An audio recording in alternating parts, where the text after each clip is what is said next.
What's up, guys? It's me, Alan. I am back with another video. And I'm back with my 2022 NASCAR Cup Series Pocono race review. And man, that was interesting. Very interesting. So, make sure to drop a like, subscribe, turn on post notifications so you don't miss out on future videos and streams. Make sure to use code ANJJ for $5 off orders with $30 or more at Circle B Diecast. And make sure to use the link down below to see Vendors Ram Fantasy Picks to get your pick if you have Twitter. So, with that being said, let's go ahead and let's jump into it. So, Denny Hamlin wins the pole. Ty Gibbs makes his first career NASCAR Cup Series start, debuting in the 45 car today. So you're probably wondering what the hell happened to Kurt Busch. Well, the elder Busch brothers spun out and backed into the wall off turn 3 during qualifying yesterday. Backed into it first and then hit it a little bit with the front. And upon further evaluation with doctors in the infield care center this morning, he was not clear to compete. Pockris later says it's a concussion or potentially concussion-like symptoms, but he specifically said concussion. So, best of luck to Kurt. He has a win already this year, and he's been granted a waiver to the playoffs to stay eligible despite missing the race. Of course, that being if we have more than 16 winners, and he's not in a position where he's the last guy in. Or sorry, that being if we have less than 16 winners. Because remember, only 2 drivers are in the playoff field right now that don't have wins. And we now have 5 races to go with Pocono done. And Kurt could end up being the lowest guy among the one-win drivers at some point in time. So we'll see what happens there. Bubba Wallace will have Kurt's pit crew today since the Jackman on Bubba's team was injured, and they would have had a replacement anyway. Kurt won't get points from Ty Racing for him. Ty won't get points for racing. Only points will be awarded for the team will be the owner points. Eric Jones and Ty Dillon, both drivers for Richard Petty Motorsports, Richard Petty, GMS, you know what I mean. Docked 35 points and crew chiefs ejected for violating rules on rocker box assembly. The green flag moved up to 3:05 Eastern due to weather near the end of the race.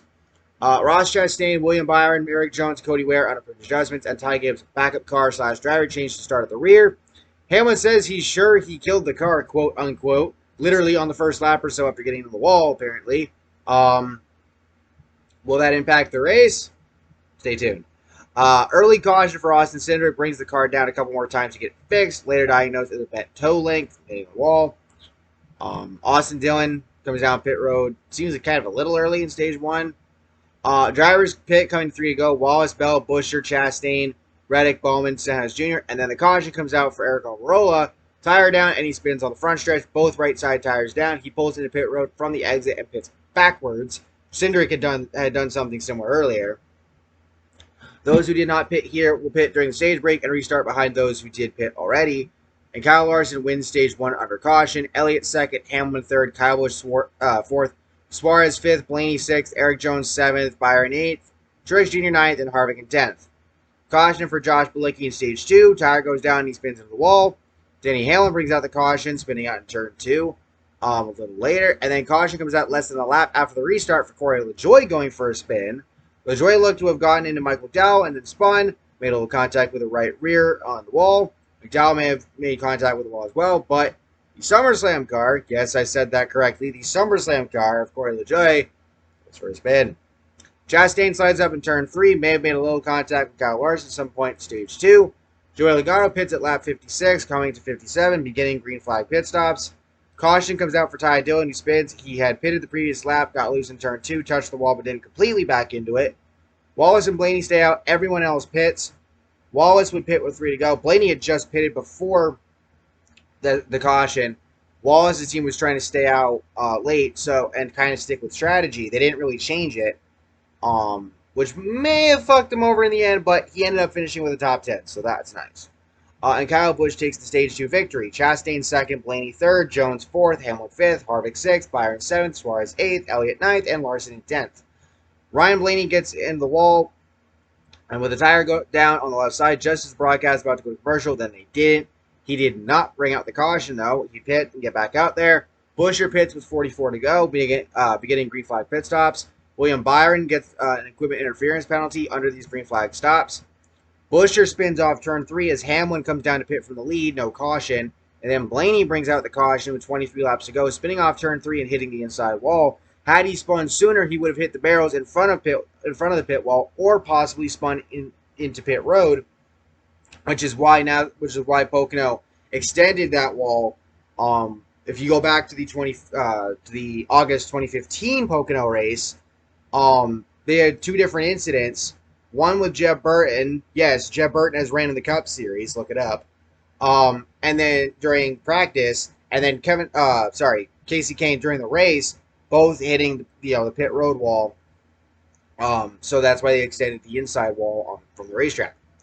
Everyone from the 12th to the lead, plus Wallace and 15th, stay out. And then it happens. Caution comes out as Chastain goes deep into turn 1. Literally, this is after the restart, by the way.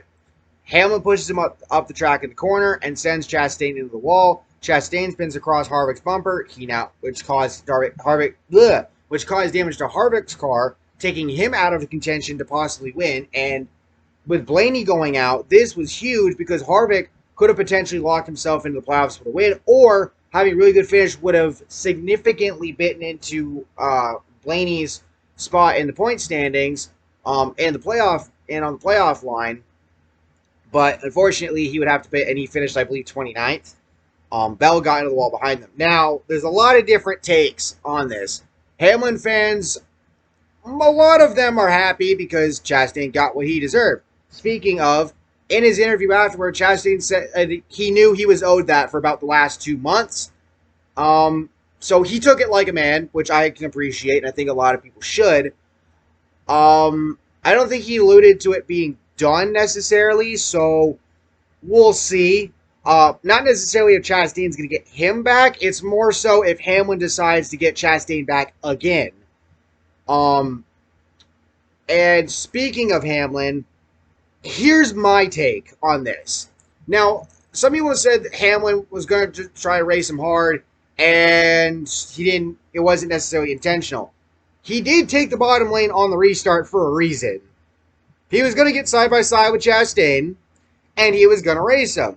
Whether or not he was going to dump him, we don't know. But Chastain going into the corner and having to back off a bit because, of his position in the corner, that allowed Hamlin to drive on up, or to get right up next to him, and drive on up just enough for Chastain to get up the wall. Now, some people said, well, that's more on Chastain because he didn't back it. Bro, he's racing for the lead. Why the fuck would he back out of it? Also, if he does back out of it, there's a chance Hamlin gets taken out with him if he still makes that move. Because Hamlin's car would be out further than Chastain's car. Thus, if Hamlin drives up to Chastain, based on that angle, Chastain gets in the wall, Hamlin gets turned into the wall, and we might have a bigger wreck, all things considered. Somehow, the fact that it was out in front of the field and it only involved 4 cars technically, because if you want to include Hamlin, that's surprising, to be quite honest with you. But I'm more so wondering how Harvick's going to react to all this. We do, remember, Harvick and Chastain have old beef from Darlington in the Xfinity Series years ago. Remember Harvick's comments about Chastain and all that shit? I'm pretty sure that's probably subsided over the years. But now this happens. My hope is that Harvick does not take it out on Chastain. He should be taking it out on Denny because Denny made the stupid decision of running Chastain up higher in front of the whole fucking field. Like, if you're going to do that, wait until the field is spread out. Because, again, this was literally after the restart. So, yeah.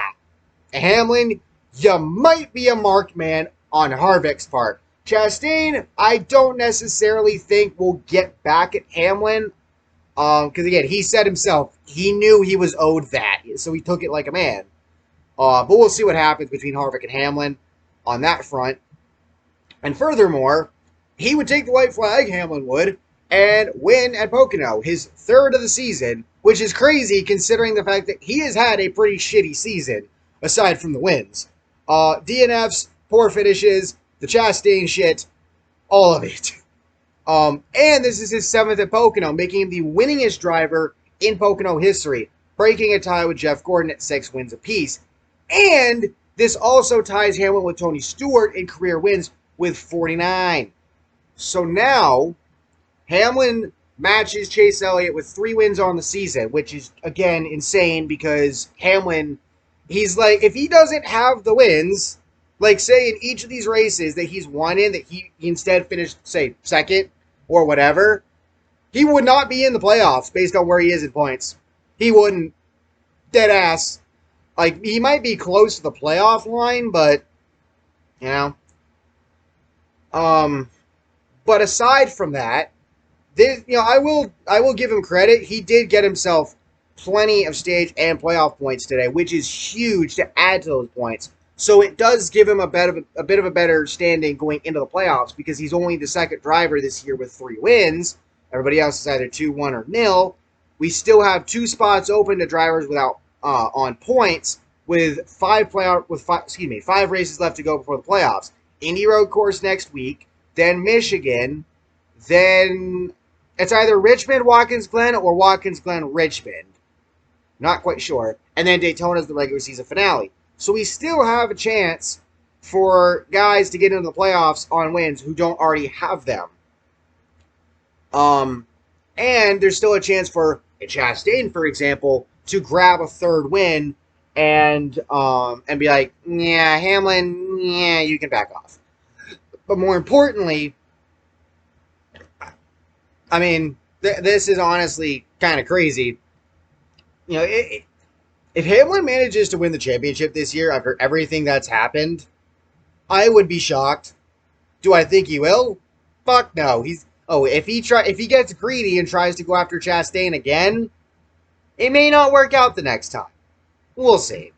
But anyway, with all that being said, thank you all for watching. Hope you all enjoy. Make sure to drop a like, subscribe, turn on post notifications so you don't miss out on future videos and streams. Make sure to use the code ANJJ for $5 off orders of $30 or more at Circuit Diecast. And make sure to use the link down below to see what Miners random fantasy picks for those of you who have Twitter. And I'll catch y'all next time. Peace.